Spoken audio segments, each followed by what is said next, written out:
জানুয়ারি ফেব্রুয়ারি যেমন বলেছিলাম টালমাটালি গেছে, এবং মার্চ মাসটা কোথাও একটু মুখ তোলার পরে কিন্তু এপ্রিল মাস মানুষের জন্য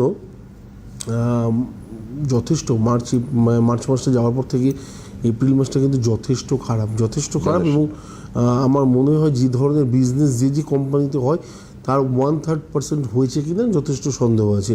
এটা একটা জায়গা। দ্বিতীয় জায়গা হচ্ছে রাজ্য রাজনীতি, দেশান্তর। যদি বলেন মে মাস যথেষ্ট অস্থিরতা থাকবে,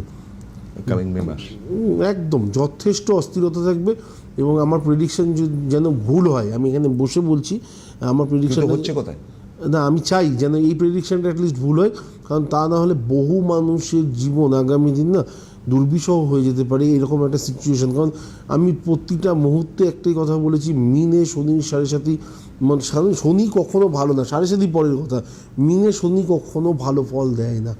এবং যদি দেখা যায় যে আগামী মে মাসে আপনি দেখবেন কত কোম্পানিতে তালা পড়ে। ঠিক।